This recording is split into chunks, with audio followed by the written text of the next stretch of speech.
بسم اللہ الرحمن الرحیم۔ معزز سامعین و ناظرین، آج ہم غلام عباس کے طویل افسانہ دھنک کے دوسرے حصے کے ساتھ آپ کی خدمت میں حاضر ہیں۔ مجھے امید ہے کہ آپ لوگوں کو پہلا حصہ یقیناً پسند آیا ہوگا، اور میں امید کرتا ہوں کہ یہ حصہ بھی آپ کو پہلے کی طرح ضرور پسند آئے گا۔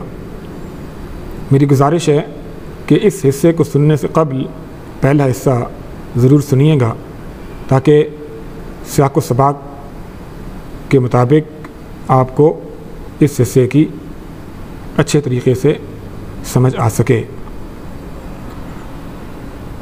ابھی سپیدہ سحر نمودار نہیں ہوا تھا کہ کراچی سے سینکڑوں میل دور ایک قصبے کی چھوٹی سی مسجد میں ایک ملا صاحب نماز فجر کے بعد نمازیوں سے کہہ رہے تھے، ابھی میں نے اپنے ٹرانزسٹر پر یہ اعلان سنا ہے کہ پاکستان کا کوئی مردود شخص چاند پر پہنچ گیا ہے، خدا اس کو غارت کرے۔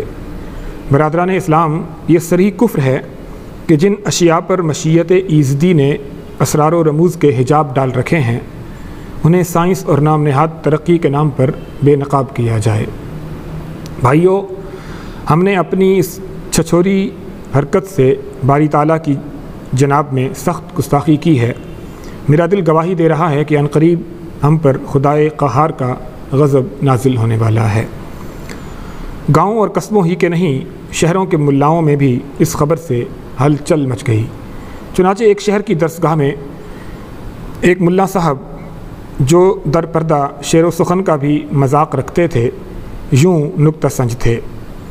باری تعالیٰ نے انسان کو زمین پر خلیفہ بنا کر بھیجا اور یہ اختیار بخشا کہ جا وہاں جو جی میں آئے کرتا پھر، مگر انسان کا ناشکرا پن اور اس کی ہوس سے ملک گیری دیکھو کہ اسے زمین کی لامحدود وسعتیں اپنے اعمال و افعال کے لیے تنگ معلوم ہوئیں، اور اس نے اپنے خالق ہی کے آستانہ خاص، اس کی آسمانی مملکت ہی پر جو چاند سورج اور ستاروں پر محیط ہے، غاصبانہ قبضہ جمانے کی ٹھان لی ہے۔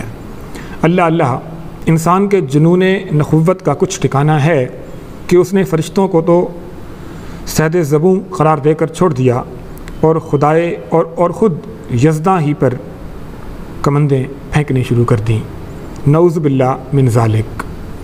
اور پھر اگلے جمعہ کو دارالسلطنت کی وسیع جامع مسجد میں، جہاں ہزاروں مسلمان نماز جمعہ کے لیے جمع ہوئے تھے، شہر کے ایک شیوا بیاں خطیب للکار کر اپنے خطبہ میں کہہ رہے تھے، مسلمانوں، تمہاری درسگاہوں میں جو شیطانی علوم پڑھائے جا رہے ہیں، جانتے بھی ہو ان کا لب لباب کیا ہے؟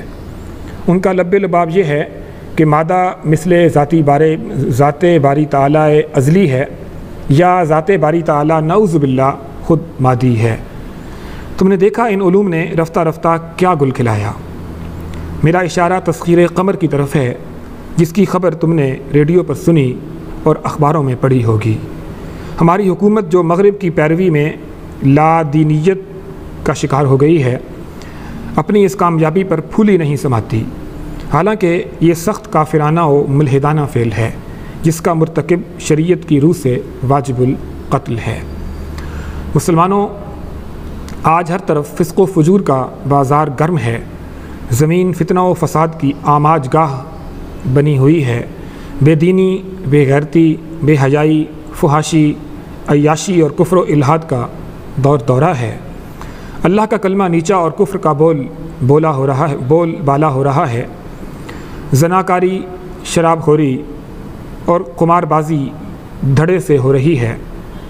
آلات لہو و لعب اور ناچ گانے کا رواج عام ہو گیا ہے۔ عورت کی آنکھ سے حیا اور جسم سے لباس کی قید اٹھ گئی ہے۔ یہ ساری علامتیں قرب قیامت کی ہیں۔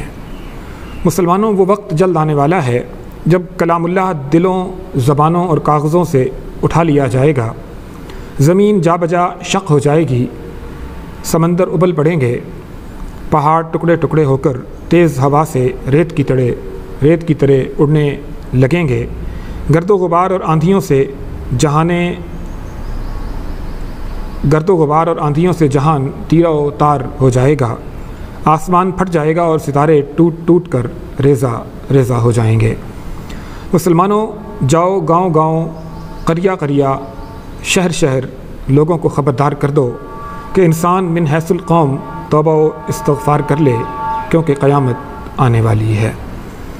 اور اس طرح ملاؤں نے اپنی لسانی اور زور خطابت سے عوام کو قرب قیامت کا ایسا یقین دلایا کہ ہر شخص ڈرا ڈرا سہما سہما نظر آنے لگا۔ حکومت کے خلاف ہر طرف ایک بد دلی سی پھیلنے لگی، ملاؤں کی تحریک روز بروز زور پکڑنے لگی، ملک بھر میں جگہ جگہ پہلے چھوٹے چھوٹے پھر بڑے بڑے جلوس نکالے گئے۔ اس طرح ان کے جلسوں کے شرکاء کی تعداد بھی جلد جلد بڑھنے لگی۔ جلد ہی دارالسلطنت میں ایک بھاری جلسہ منعقد کیا گیا جس میں حسب ذیل قرارداد منظور کی گئی۔ پاکستان کے عوام موجودہ نظام حکومت کو سخت کافرانہ اور فاسد اصولوں پر قائم تصور کرتے ہیں، جس سے ہولناک نتائج نکلنے کا شدید خطرہ درپیش ہے۔ اس لیے وہ مطالبہ کرتے ہیں کہ اس نظام کو فوراً بدلا جائے اور اس کی بجائے ملک میں قانون خداوندی رائج کیا جائے۔ اس قرارداد نے یک بیک ارباب حکومت کو جیسے جھنجھوڑ کر رکھ دیا۔ جب تک ملاؤں کی تحریک تسخیر قمر کی مخالفت تک محدود رہی تھی، انہوں نے اسے قابل اعتناء نہیں سمجھا تھا، اور سچ یہ ہے کہ شروع میں ان کے پاس اس طرف دھیان دینے کے لیے وقت بھی نہ تھا۔ ان کی توجہ تو تمام تر اس خراج تحسین کو وصول کرنے میں لگی ہوئی تھی جو ساری دنیا اس محیر العقول کامیابی اور سائنس میں ان کی پیش روی پر انہیں ادا کر رہی تھی، اور پھر وہ یہ بھی جاننا چاہتے تھے کہ اس کا عالمی سیاست اور خصوصاً ہمسایہ ممالک پر کیا اثر پڑا ہے۔ وہ ظاہر میں اور درپردہ کیا کہتے ہیں اور ان کا کیا رد عمل ہے۔ چنانچہ ملاؤں کی اس تحریک پر عام طور پر خیال کیا گیا کہ ان لوگوں کا کیا ہے، یہ تو سائنس کے ہر نئے انکشاف، ہر نئی اختراع کی شروع میں ایسے ہی مخالفت کیا کرتے ہیں، مگر پھر رفتہ رفتہ خود ہی اس کو قبول کر لیتے ہیں اور اپنے تصرف میں لانے لگتے ہیں۔ چنانچہ آج بڑے بڑے خرقہ و امامہ والے ملاؤں میں سے شاید ہی کسی کا گھر ٹیلی فون، ریڈیو یا ٹیلی ویژن سے خالی ہوگا، یا ان میں سے شاید ہی کوئی ایسا ہوگا جو دینی نشریات میں اپنے لیے وافر حصے کا طلبگار نہ ہو، یا جو کسی سرکاری یا قومی دورے کے سلسلے میں ہوائی جہاز کو نقل و حرکت کے دوسرے ذرائع پر ترجیح نہ دیتا ہو۔ اور تو اور آج مساجد تک میں لاؤڈ سپیکر، جسے یہ لوگ تلفظ کی سہولت کے لیے اعلی مکبر الصوت کے نام سے یاد کرتے ہیں، اذان، خطبہ اور دینی تقریبات کی تشہیر کا ایک جزو لا ینفک ہے۔ اس لیے عجب نہیں کہ چند ہی روز میں وہ تسخیر قمر کو بھی قبول کر لیں، اور پھر کون کہہ سکتا ہے کہ آئندہ جب کبھی چاند میں سب سے پہلے مسجد کے افتتاح کا موقع آئے تو پھر تو ہر ملا اس مقدس فریضہ کے ادا کرنے کا خود کو دوسروں سے کہیں زیادہ اہل ظاہر نہ کرے گا۔ لیکن اب جو اس تحریک نے ایک نیا ہی رنگ اختیار کر لیا تو ارباب حکومت کو سخت تشویش ہوئی، اور انہوں نے اخبارات اور ریڈیو کے ذریعے حکومت کا موقف واضح کرنے کی کوشش کی۔ اسی سلسلے میں ایک مفکر سے سائنس اور اسلام کے عنوان سے ریڈیو پر ایک زوردار تقریر بھی نشر کرائی، جس میں مفکر نے کہا، ہمارے ملا صاحبان سائنس کو کفر و الحاد سے تعبیر کرتے ہیں اور اس کے درس و تدریس کو گناہ قرار دیتے ہیں، حالانکہ اللہ تعالیٰ نے قرآن حکیم میں جا بجا ارشاد فرمایا ہے کہ کائنات کو مسخر کرو، ہواؤں پر حکم چلاؤ، چاند اور سورج کی شعاؤں کو اپنی گرفت میں لاؤ، زمین کے سینے سے اس کے ان گنت خزانے نکالو اور سمندر کی طوفانی موجوں کو تابع فرمان بناؤ۔ تسخیر قمر ان ہی ارشادات خداوندی کی تعمیل کی ایک کوشش ہے۔ ایک پمفلٹ جس کا عنوان برچھی سے ایٹم بم تک تھا، مضمون نگار نے موجودہ زمانے کے تقاضوں پر یوں روشنی ڈالی۔ حضور سرور کائنات صلی اللہ علیہ وسلم کے زمانے میں تیر اندازی، شمشیر زنی اور شاہ سواری کی مہارت مسلمانوں کے لیے ایک مقدس فریضے کی حیثیت رکھتی تھی، کیونکہ اس سے دین حق کی حفاظت مقصود تھی۔ اگر آن حضرت صلی اللہ علیہ وآلہ وسلم موجودہ زمانے میں ہوتے اور دیکھتے کہ کس طرح باطل کی قوتیں چاروں طرف سے اسلام کو اپنے نرغے میں لینا چاہتی ہیں، تو وہ ان سے نبرد آزما ہونے کے لیے ٹینک اور ہوائی جہاز تو کیا، راکٹ، میزائل، بلکہ ایٹم بم تک کے استعمال کو ہر مومن کے ایمان کا جز قرار دیتے۔ مگر ملاؤں کی تحریک اب اس قدر زور پکڑ چکی تھی کہ محض بیانات سے اس کا مداوع ہونا مشکل تھا۔ ادھر جب کیپٹن آدم خان چاند کی مہم سر کر کے اپنے خلائی جہاز سمیت صحیح سلامت وطن واپس پہنچ گیا تو اس کی بڑی آؤ بھگت کی گئی، اسے قومی ہیرو قرار دیا گیا، اس کا استقبال ایک فاتح کی حیثیت سے کیا گیا اور اس کے قومی مناصب میں جلد ترقی دے کر اسے پہلے میجر اور پھر کرنل بنا دیا گیا۔ علاوہ ازیں ملکی اور غیر ملکی اخبارات میں اس کی ان گنت تصویریں اور انٹرویو چھاپے گئے۔ ایک تصویر جو خاص طور پر بڑی مقبول ہوئی اس موقع کی تھی جب ایک غیر ملکی سفیر کی بیوی پاکستانی خلا پیما کی اس عدیم النظیر بہادری پر وفور جذبات سے مغلوب ہو کر اس کا منہ چوم رہی تھی۔ ہر چند اس میں بڑا معصوم سا جذبہ کار فرما تھا، مگر ملاؤں نے جو آدم خان کو مردود اور گردن زنی سمجھتے تھے، اسے کچھ اور ہی معنی پہنا کے خوب اچھالا۔ اور اسی سلسلے میں حزب اختلاف کے بعض اراکین سے ساز باز کر کے قومی اسمبلی میں ایک تحریک التوا بھی پیش کروا ڈالی۔ اس سے ملک میں اور بھی انتشار پھیل گیا۔ ملاؤں کے حوصلے پہلے سے بھی بڑھ گئے اور انہوں نے جلد ہی اپنا ایک ملک گیر کنونشن منعقد کر ڈالا، جس میں متفقہ طور پر حکومت کے ارباب حل و عقد سے مطالبہ کیا گیا کہ چونکہ وہ کافر و بے دین ہیں اور مملکت خدا داد پاکستان کی سربراہی کی اہلیت نہیں رکھتے، اس لیے ان کو فوراً مستعفی ہو جانا چاہیے۔ جس عظیم الشان جلسے میں یہ قرارداد پیش کی گئی، اس میں بڑی بڑی جوشیلی تقریریں سننے میں آئیں۔ ایک ملا صاحب حاضرین سے یوں خطاب کر رہے تھے: حیف صد حیف کہ ارباب حکومت نے ہماری تنبیہ کو برکاہ کے برابر بھی مقت نہیں دی، لیکن دوستو اب تنبیہات کا وقت گزر چکا ہے اور وہ ساعت آ پہنچی ہے کہ ملک کی زمام کار ملحدوں اور خدا کے باغیوں سے چھین لی جائے اور حکومت کی سربراہی مومنین اور صالحین کے ہاتھوں میں ہو۔ پس اے مسلمانوں اٹھو، اس کافرانہ تہذیب کے علم برداروں سے عنان اقتدار چھین لو اور چار دانگ عالم میں دین الہی کا ڈنکا بجا دو۔ کیا تم جاننا چاہتے ہو کہ ہم کیسی حکومت چاہتے ہیں؟ آؤ میں تمہیں اس کی ایک جھلک دکھاؤں۔ اس حکومت میں کوئی فقیر نہیں ہوگا، لاوارث نہیں ہوگا، کیونکہ یہ حکومت خود اس کا مائی باپ ہوگی۔ زمین کا مالک اللہ اور صرف اللہ ہوگا، نہ مزارع ہوگا نہ زمیندار۔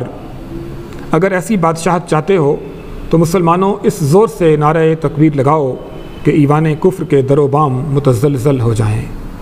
اور واقعی حاضرین جلسہ نے اس زور سے نعرہ تکبیر بلند کیا کہ دور دور تک راہگیر چلتے چلتے تھم گئے اور گردنیں اٹھا کر دیکھنے لگے کہ یہ شور کیسا ہے۔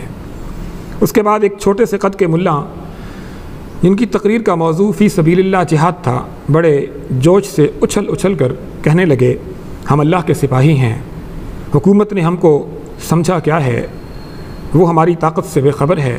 اگر ہم نہ چاہیں تو نہ کہیں شادی بیاہ ہو، نہ میت کی تجہیز و تکفین عمل میں آئے۔ حکومت لاکھ اعلانات کرتی پھرے، میں کہتا ہوں دوربینیں لگا کے دیکھے، ہوائی جہازوں میں بادلوں سے اوپر پرواز کرے، ٹیلی فون کے ذریعے دوسرے شہروں سے شہادتیں فراہم کرائے، مگر جب تک ہم اپنی ان گناہ گار آنکھوں سے حلال کو نہ دیکھ لیں، نہ عید کی خوشی ہو نہ محرم کا سوگ۔ حکومت اس باب میں بارہا ہم سے متصادم ہو کر ہماری طاقت کا اندازہ کر چکی ہے۔ جب یوں کھلم کھلا نعرہ بغاوت بلند ہونے لگے تو کون حکومت اسے ٹھنڈے پیٹوں گوارا کرے گی؟ چنانچہ ان تمام مقررین کو جنہوں نے اس جلسے میں اشتعال انگیز تقریریں کی تھیں، نقص امن کے خطرے کے تحت راتوں رات ان کے ٹھکانوں سے گرفتار کر لیا گیا اور ملک بھر میں دفعہ 144 نافذ کر دی گئی، جس کی روح سے لاٹھیوں، تلواروں، برچی بھالوں اور دوسرے ہتھیاروں کو لے کر چلنا، اینٹ، پتھر، تیزاب اور سوڈے کی بوتلوں کو دنگے فساد کی غرض سے جمع کرنا، 5 یا زیادہ اشخاص کا اکٹھا ہونا ممنوع قرار دیا گیا۔ ان گرفتاریوں نے اور بھی آگ بھڑکا دی۔ حکومت کے اس فعل کو مداخلت فی الدین سمجھا گیا۔ لوگ اپنے مذہب سے خواہ کتنے ہی بیگانہ کیوں نہ ہوں، مگر ایک مرتبہ جب ان کو یقین دلا دیا جائے کہ یہ ان کے دین کی حرمت کا سوال ہے تو یک بارگی ان کے مذہبی احساسات بیدار ہو جاتے ہیں اور وہ ایک جنون کسی کیفیت میں دین کی خاطر جان تک دے دینے سے دریغ نہیں کرتے۔ یہی حال اس تحریک کا ہوا۔ عوام میں ہر طرف ناراضگی پھیل گئی، لیکن چونکہ جلسوں جلوسوں پر پابندی عائد تھی اور وہ برملا غم و غصے کا اظہار نہ کر سکتے تھے، اس لیے وہ ایک دو کر کے مسجدوں میں پہنچنے لگے اور خود کو ملاؤں کی تحریک سے وابستہ کرنے لگے۔ رفتہ رفتہ تمام مسجدیں سیاسی کارروائیوں کا مرکز بن گئیں۔ دن رات رہنماؤں میں مشورے ہونے لگے۔ نمازیوں کو کھلم کھلا سرکشی پر آمادہ کیا جانے لگا۔ جب ملاؤں کو یقین ہو گیا کہ عوام پورے طور پر ہمارے ساتھ ہیں، تو انہوں نے ایک خاص دن ان گرفتاریوں کے خلاف احتجاج کرنے کے لیے مقرر کر دیا۔ اعلان میں کہا گیا کہ اس روز سارے ملک میں ہڑتال کی جائے گی اور حکومت کی نافذ کردہ دفعہ 144 کو توڑنے کے لیے شہر کی ہر مسجد سے نمازی فجر کے بعد جتھے روانہ ہوں گے، جن میں شرکاء کی تعداد 5 سے کسی صورت میں کم نہ ہوگی۔ یوم احتجاج کی صبح کو ابھی اندھیرا ہی تھا کہ حکومت نے شہر کی تمام چھوٹی بڑی مساجد کے باہر پولیس کی بھاری جمعیتیں متعین کر دیں۔ حسب اعلان نماز فجر کے بعد نمازیوں کے جتھے مسجدوں سے نکلنے شروع ہوئے۔ ہر شخص کو پھولوں کے ہار پہنائے گئے تھے اور اس کے کپڑوں پر عرق گلاب چھڑکا گیا تھا۔ پولیس نے ان لوگوں کو دھڑا دھڑ گرفتار کرنا شروع کر دیا۔ صرف 1 گھنٹے کے اندر ملک کے طول و عرض میں 10,000 سے اوپر گرفتاریاں عمل میں آ چکی تھیں۔ پھر بھی ان جتھوں کے کم ہونے کے آثار نظر نہ آتے تھے۔ لوگ تھے کہ خود کو گرفتار کرانے کے شوق میں جوق در جوق چلے آتے تھے۔ شہروں سے، قصبوں سے، دیہات سے، بعض سروں پر کفن باندھے ہوئے تھے، بعض درود شریف پڑھتے چلے آتے تھے۔ معلوم ہوتا تھا کہ کوئی جوالا مکھی پہاڑ پھٹ پڑا ہے جس سے انسانی لاوا بہتا چلا آ رہا ہے۔ یہ تو تھا دفعہ 144 کے توڑنے والوں کا حال۔ اب ذرا ہڑتال کرانے والوں کا ماجرا سنیے۔